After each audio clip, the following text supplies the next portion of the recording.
Madam Deputy Speaker, tonight we've heard the news that the member for Griffiths will be resigning.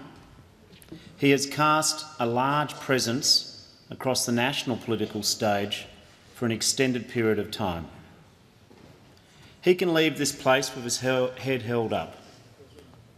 As the member for Griffiths, he's been a very active local member, and amongst the many things he's done, he strongly campaigned to represent his residents in terms of their quality of life, in terms of the Brisbane airport.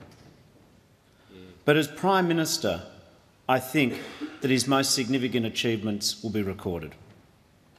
The apology, helping steward with Treasurer Wayne Swan the nation through the global financial crisis, putting climate change as a national political issue in terms of the mainstream debate, championing the national broadband network.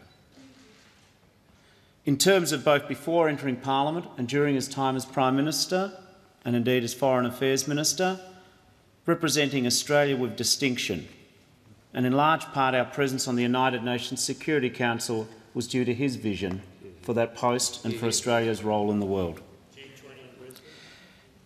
He has been the leader of the Labor Party in difficult circumstances for the Labor Party. He has been part of tumultuous debates within our party in the last number of years. But I do think that most fair-minded people will recognise that when he returned to the task of Prime Minister in those weeks before the last election, that most fair-minded people believed at that point his contribution helped mean that the quality of Australian democracy was improved, because although Labor was unsuccessful at the election, I believe that his contribution in terms of improving Labor's electoral fortunes in a range of seats meant that, even though the majority of the Australian people selected the coalition to form the government, that they were well served by having a relatively strong opposition in numbers to be able to help keep the government to account. This is a tumultuous era in Labor, and with the member for Griffiths' resignation tonight, part of it comes to a close. I do not believe that we will see his like again in the Australian Parliament. He does have, and even his harshest critics, of which there are some, would say that he does have a special relationship with the Australian people.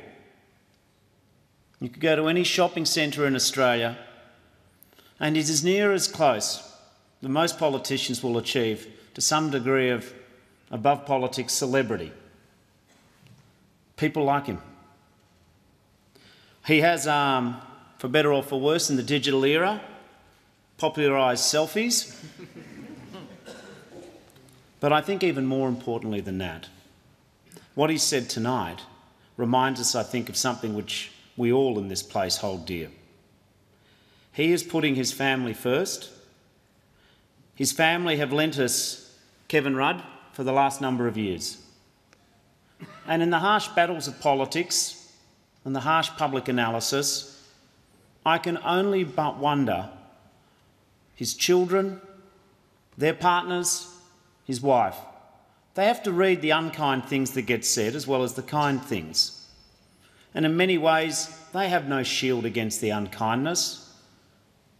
But what we see tonight, in the words of Kevin Rudd, that he in fact says enough is enough, and it's now time for those who've given so much to him that he will be there for them.